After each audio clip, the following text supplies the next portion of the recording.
All right, let's walk through and see some implications of what we've done about discharging capacitors. What is the time constant discharge for the capacitor shown here? Well, we can see that the equivalent resistance is just the sum because they're in series. So it's 2 ohm plus 2 ohm, or 4 ohm. And then we know that the time constant for that circuit, i.e. a capacitor with a 4 ohm resistor and 1 farad capacitor, would just be R times C, in this case the equivalent resistance, or 4 ohms times 1 farad, which turns out to be 4 seconds.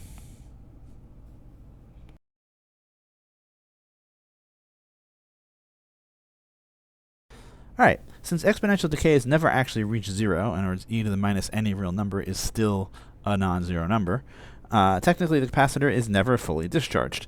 We know that this is kind of crazy because eventually it would go down to 0 charge, but this comes back to the usual interplay between the ideals of math and the realities of the physical universe.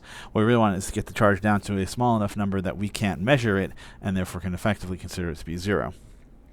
In a practical sense, you have to decide how little charge would count for being discharged enough, for being 0.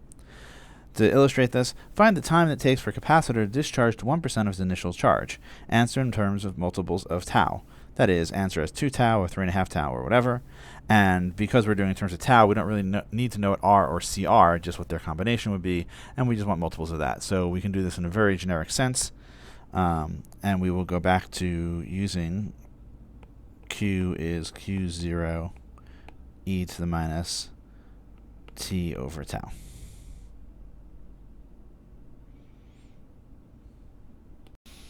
Alright, and here's just the algebra of it. We know that Q is Q0 e to the minus t over tau, so we want Q over Q0 must be just that exponential factor. That's nice to know. Then we want to liberate time, remember, and the way to liberate time from an exponential is take log of that side, but then we take the log of the other side by the first rule of algebra. So we have the natural log of the ratio of charges is the natural log of e to the minus t over tau. Natural log of e to the anything is the anything, so we have just this is minus t over tau. And now we can solve it algebraically and say that the time we want is minus tau times natural log of the fraction of charge that we want. We wanted the fraction of charge to be 1%, so I put in 1% here, and I find that t has to be 4.61 tau. So after 4.61 times the time constant, the capacitor will be down to 1% of its original charge. Rounding up a little bit, at t equals 5 tau, the capacitor goes down to about 2/3% of its initial charge, 0.67%, which is often good enough to be considered discharged, and then is often used as a rough answer to how long does it take to discharge this capacitor. That isn't, as you can see, a law of physics. It's sort of a convention in engineering, but traditionally people will say the thing is discharged after about 5 time constants.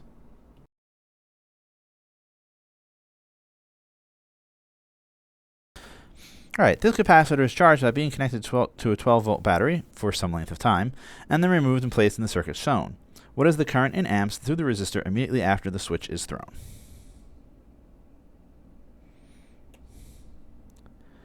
Well, of course, the current through the resistor is going to be the voltage across the resistor divided by the resistance.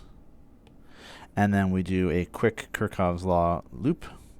And we say, well, we gain the voltage from the capacitor and lose the voltage from the resistor. So we have something like this. And that loop has to give us 0 total voltage. So the current ends up having to be the capacitance voltage over the resistor, which in this case is 12 volts at the start over 100 ohms, or just 0.12 amps. Of course, as time goes on, the voltage across the capacitor is going to drop, so the voltage across the resistor is going to drop, and the current itself is going to bleed out exponentially the same way the charge is.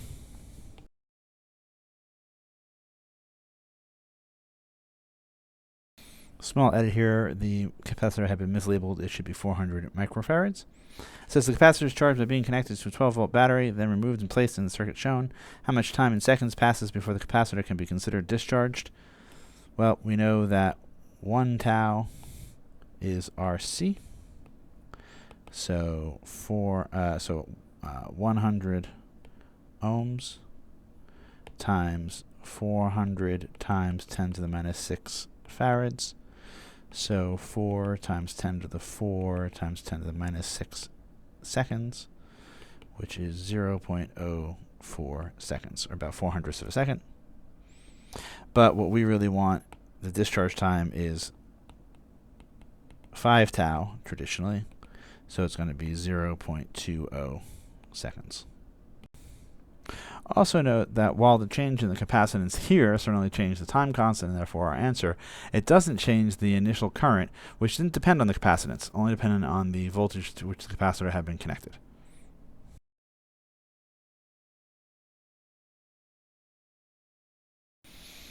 Alright, the voltage on the voltmeter as a function of time after the switch is thrown is shown in the chart. So t equals 0, we throw the switch, and then we see what happens to the voltage. It says on the next screen, certainly on your own, make a graph, possibly using Desmos, to calculate the capacitance of the capacitor in microfarads.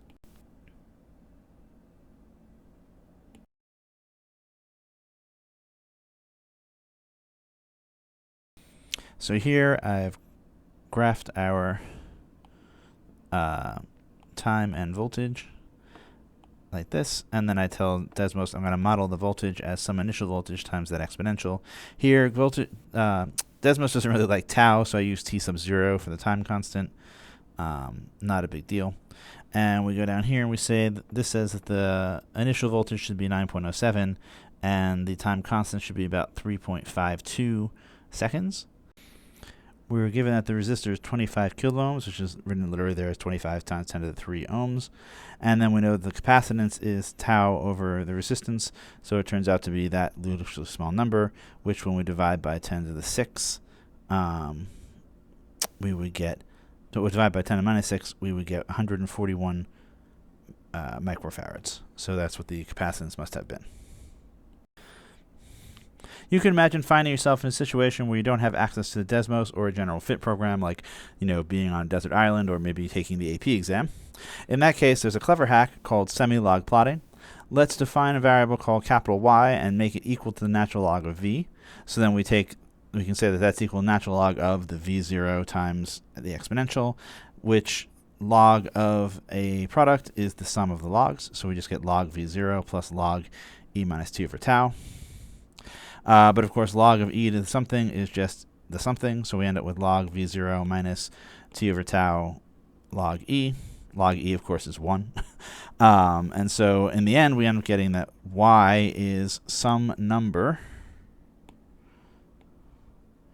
times t plus some other number, which is a line whose slope would be minus 1 over tau and whose intercept would be the log of v0. So we can just plot those things directly. We plot y as a function of, on our vertical axis as a function of time, and we get the following. All right, so we go back to the same kind of, the same Desmos file, and we just say, hey, fit something linear to the time, like this. I don't have to actually make more data. In this case, y has been defined as the natural log of v up here, and we say, hey, find the m's and b's that give me my most linear thing. And then our new time constant is 1 over the slope with a negative, and our capacitance is that time constant over the resistance. Notice we could put these together and just get the capacitance from the slope directly, but it's probably easier conceptually to remember that we're always getting the time and then going for the stuff in terms of that, because that's usually what we do. And we can see that what comes out is now 142.6 microfarads. The other one was 141 point something. Is this enough of a deviation between the two? Probably not, although it's harder to fit exponentials than it is lines, so probably I would believe the linear fit better. The technique of semi-log plotting is sort of a lost art now. It used to be technologically really important because, of course, it used to be really hard to do fits to exponentials and so on, but now our plastic pals do them pretty easily, so it's kind of fallen out of favor. You used to actually be able to get graph paper that was semi-log on one axis and normal on the other axis, which was kind of neat because then you just plotted your data and the line fell out directly.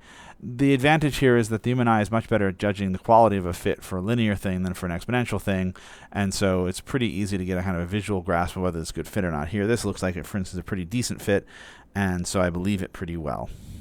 But it is a little bit of a lost art, and useful but not overwhelmingly so.